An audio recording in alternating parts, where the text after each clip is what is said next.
que um jogador faz esse gesto contra o Corinthians e ele não é expulso. Então eu super entendo a revolta da torcida e do dirigente. Fala, fiel!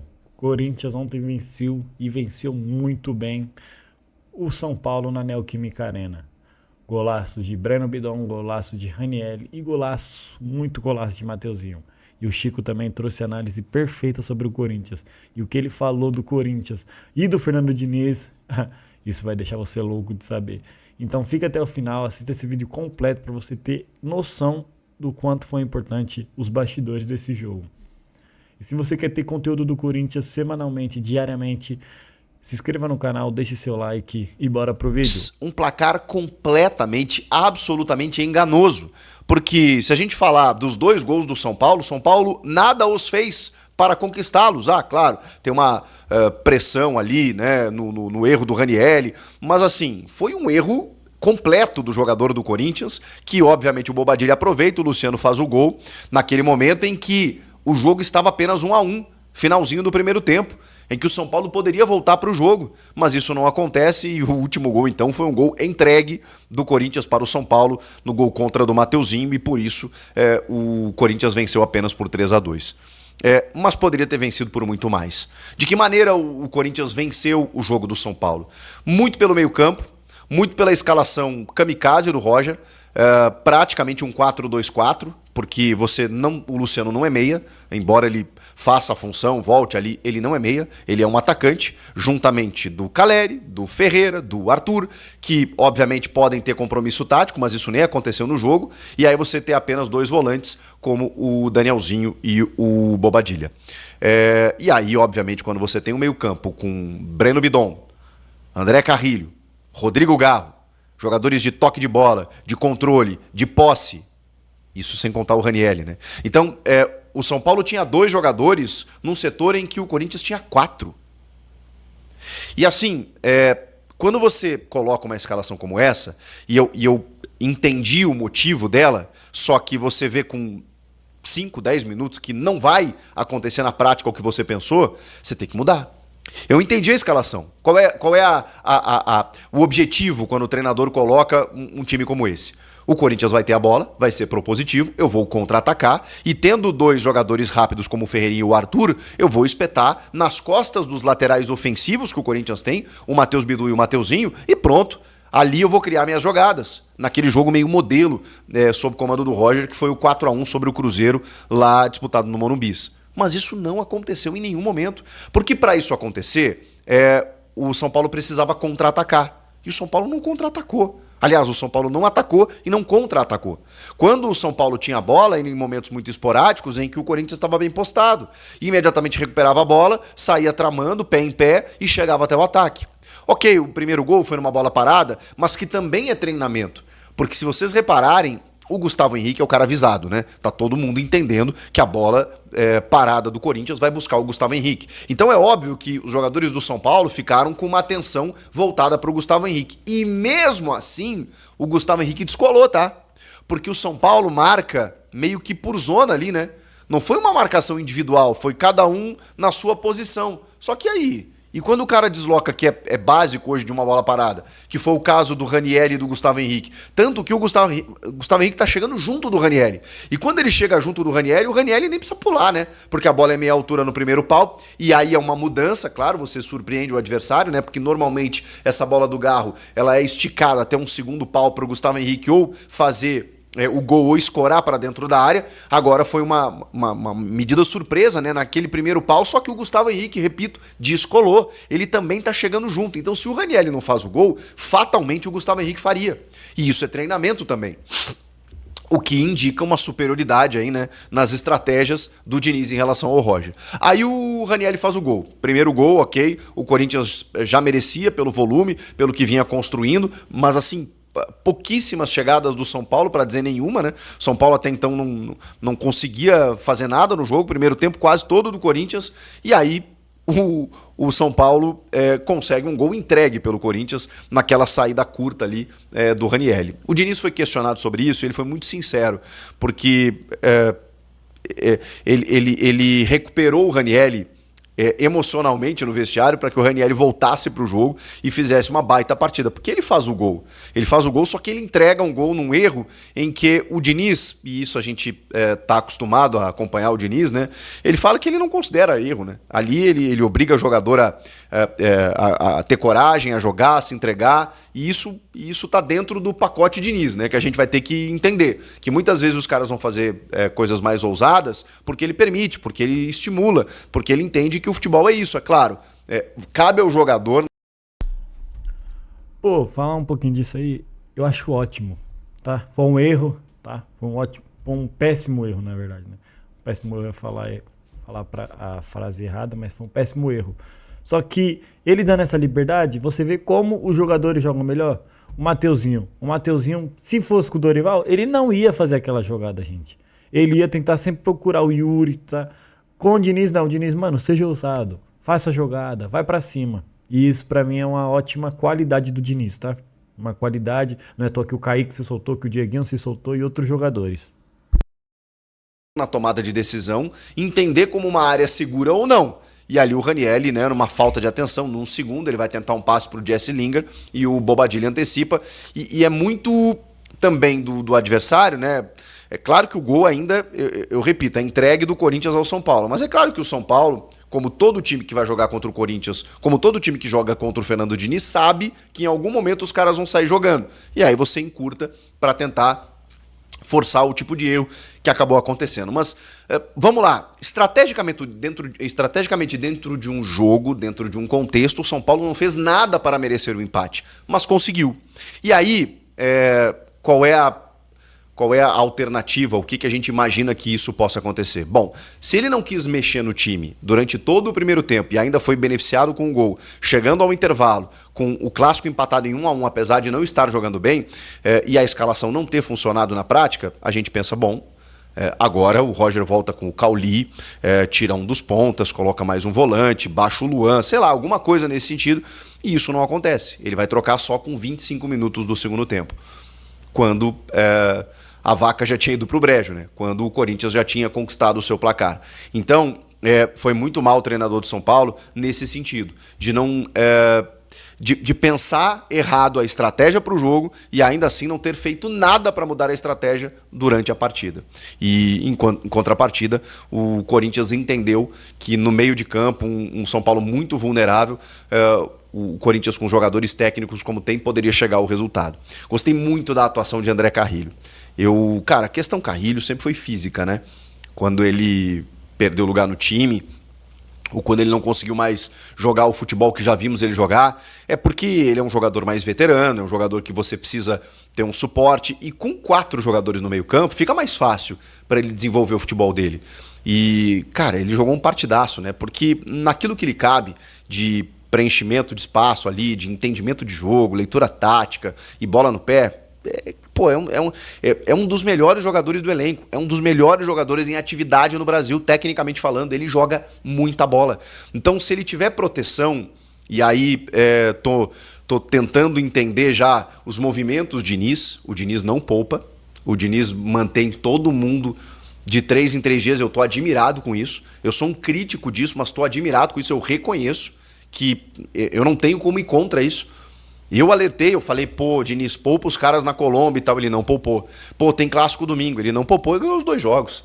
Na verdade empatou na Colômbia, né, mas não foi por uma questão física que o Corinthians perdeu aquele jogo, imagino eu, ou perderia o jogo, né, acabou empatando, mas... Eu acho também ótimo, tá? Admirável isso do Diniz, porque o cara não perde o ritmo de jogo. Ele continua e continua e continua e continua. Quanto mais jogos, mais confiança, mais confiança, mais confiança. E aí tá esse time do Corinthians, que tá bonito de se ver jogar, tá? Tá bonito, tá fazendo bastante triangulação, toques rápido. O lance que o Yuri perde o gol, Bidu, Garro, Yuri rápido. Então tá impressionante, tá? E quanto mais confiança, melhor pro time, melhor pro elenco. Então é admirável. Parabéns, Diniz. O fato é que os caras chegaram no clássico jogando bem, fisicamente bem, enquanto que o São Paulo preservou. O São Paulo preservou, ok, jogou na quinta-feira, mas o São Paulo preservou seus titulares. Enquanto que o Corinthians jogou na quarta e o Diniz explicou que, né, conversou com todo mundo, departamento médico, fisiologia, jogadores, em que eles concentraram antes, viajaram, fizeram recuperação, fizeram gelo até a véspera, se preparando para o jogo, e os caras estão jogando. Quem sou eu para dizer o contrário? Quem sou eu para dizer, Diniz, para com isso, poupa os caras. Tá dando certo, os caras estão jogando, estão conseguindo resultados.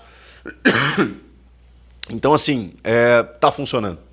E diante disso, eu só posso aplaudir. O Diniz, ele tem essa estratégia. E o Carrilho, talvez ele não consiga jogar todos os jogos, mas eu achava isso do Garro.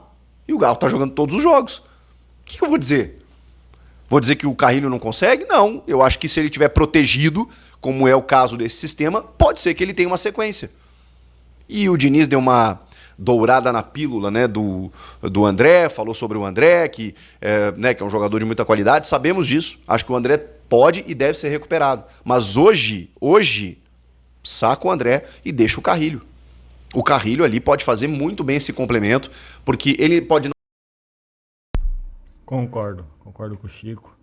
Tem que sacar o André. Tá fazendo muita falta besta, tá errando muitos passes, tá tentando jogadas que não precisa. E se você entrar no SofaScore agora e ver o Carrilho tem quase 100% em passe em tudo.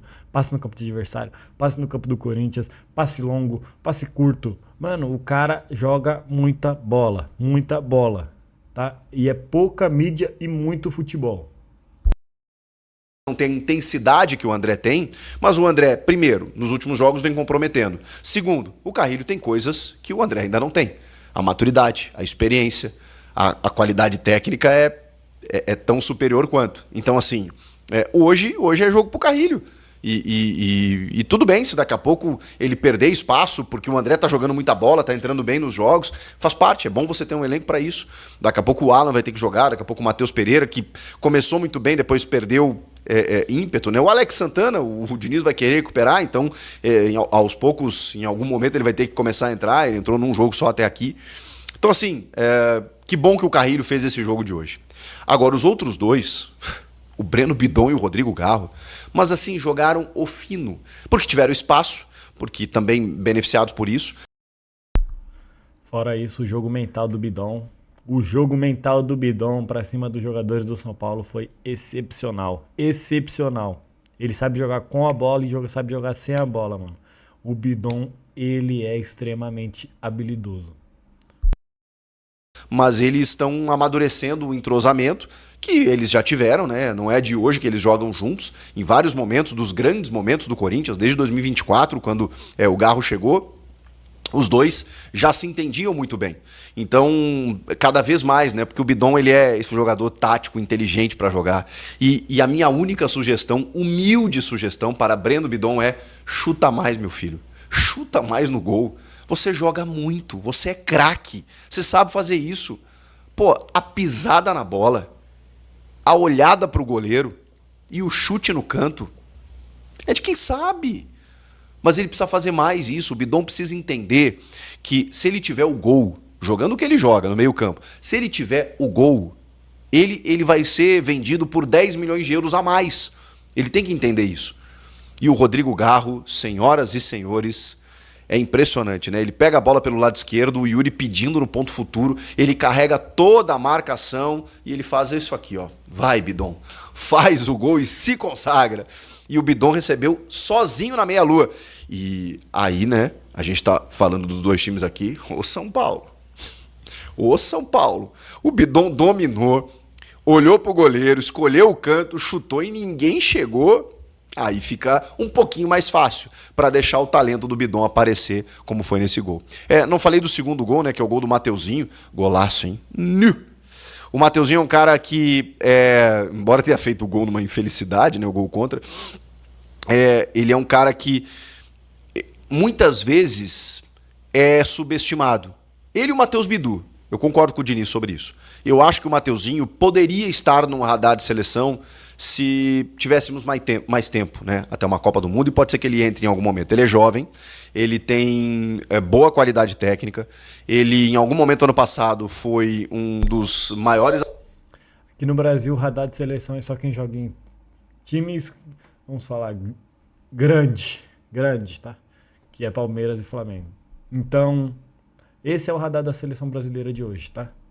Corinthians com o Mateuzinho jogando no fim da bola, Bidu jogando no fim da bola e os caras não vê. Não vê. Olha o lance, olha o gol do Mateuzinho, olha o gol do lateral do Corinthians, tá? Então, complicado, né? Falar de seleção e falar de Corinthians não combina muito, porque até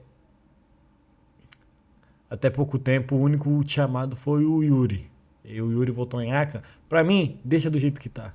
Deixa os caras lá, bom que o Corinthians tem mais tempo de treinar, bom que o Corinthians tem tempo mais de se entrosar e voltar da Copa 3 vezes melhor. Já tá, com pouco tempo de trabalho do Diniz, já tá ótimo. Já tá ótimo. Você vê o time fazendo gol e querendo continuar fazendo gol. Isso é raro de você ver no Corinthians. Isso é raro de você ver treinadores aplicando esse método, tá? Então, pra mim tá um excelente time, um excelente treinador, tá? Não tinha tanta expectativa no Diniz, mas agora eu tenho. Porque ele veio, trouxe um ótimo trabalho. Eu achei que não ia dar muito certo em relação ao Corinthians, mas ele calou minha boca. E acho que calou a boca de muita gente, porque todo mundo que viu, não, o Diniz, trocar o Dorival pelo Diniz, 6 por meia dúzia. Mas não, o Diniz está fazendo um excelente trabalho no Corinthians. Assistentes do futebol brasileiro, em termos de assistências, né? Ele ofensivamente é muito bom. Se ele melhorar uma questão tática defensiva ali, e dependendo do sistema que o time utilizar, isso vai o favorecer. Mas o gol que ele faz, né? Eu tava falando do Carrilho, né? Eu podia ter entrado nessa do gol do Mateuzinho, porque é um dois assim, né? Fantástico, né? Que o Carrilho deixa no ponto futuro para ele. E aí ele dá um come no Ferreirinha, que escorrega. A bola fica na frente do Sabino, o Sabino meio que, né, numa indefinição, e o Sabino tem feito bons jogos, então não é fácil né, jogar na frente do Sabino ali. Ele balançou e meteu a patada Fala isso pro Memphis, pô. Jogar na frente do Sabino. Fala isso pro Memphis. no ângulo, golaço, golaço. E é o que eu digo também. O Mateuzinho, ele é ótimo no cruzamento, né? Foi ele que botou na cabeça do Gustavo Henrique lá na Colômbia. Então ele é um jogador que ele tem se notabilizado por ser decisivo, por estar presente em grandes momentos no setor ofensivo lá pelo lado direito. Se ele cobrar falta, que eu acho que ele tem qualidade para isso, e se ele finalizar mais, aí dá para aumentar uns 5 milhões de euros, aí, pelo menos a venda dele. A informação é de que, inclusive, tem proposta da Rússia e tal, e o Diniz já falou, não, por mim ele não vai, o lugar dele não é esse, ele tem que estar no radar de seleção, e eu concordo. A gente sabe da condição financeira do Corinthians, né? Não sabemos qual é o valor da proposta, como é que vai ser e tudo mais. A gente sabe que tem que vender, mas, cara, acho que o Mateuzinho tem outro futuro, né? Mas, enfim. E agora, pra gente finalizar, né? Cara, o Bobadilha tinha que ter sido expulso, né? Vamos combinar? Quando eu vi o lance a primeira vez, eu fiquei me questionando, e é muito louco, né? A gente tá analisando esse tipo de coisa no campeonato. Pô, jogador tudo adulto, cara. Vamos botar a mão na consciência, cara. E aí é curioso que Daronco. Quis aparecer de qualquer jeito, né? Pô, o cara ficou meia hora. O VAR chamou, tá, gente? Não vamos culpar o VAR. O VAR chamou ele. Então a culpa não é do VAR, porque o VAR entendeu que aquilo lá era um gesto obsceno. Mas se fosse ao contrário, se fosse com o Corinthians, só porque não encostou, então pode fazer a comemoração e não precisa encostar.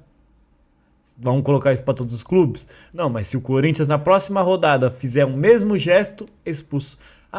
Mas por quê? Porque o critério é diferente, a regra é nova, que não sei o quê. Porque o Corinthians sempre implementa uma nova regra, um novo protocolo, um novo mandato. Os caras pro Corinthians, os caras inventam qualquer coisa, gente. Se aquilo não for gesto obsceno, então os caras tá de palhaçada. Tá de palhaçada com a cara do Corinthians. Tem que ver isso, tem que investigar, porque, gente, muito. Quem viu ao vivo sabe. Que aquilo ali foi um gesto obsceno. Mas se é o contrário, se é o Corinthians que faz, é na hora. Não ia pensar duas vezes. Então, é muito... Os caras correm muito atrás do Corinthians. Tipo, eles perseguem muito o Corinthians. Não é à toa que se... Esse lance não vai nem pro STJD, mas a fala do Mateuzinho no intervalo que eles falam na transmissão Ah, se fosse o Corinthians, teria sido expulso. Daqui a pouco você vai ver, vai sair a nota aí. Ah, STJD pune Mateuzinho por falar frases contra a arbitragem. Porque é só assim que funciona. Só contra o Corinthians.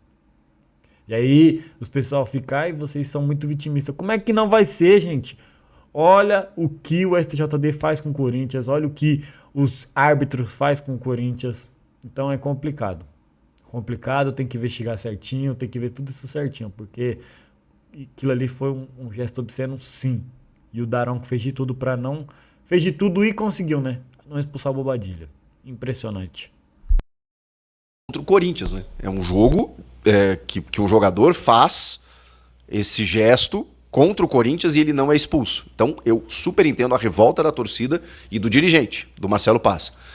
Quando eu olhei o lance a primeira vez, eu falei, tá, é meio subjetivo. Só que aí depois eu me penitenciei assim, eu falei, tá, mas esse subjetivo já dá margem, né, cara?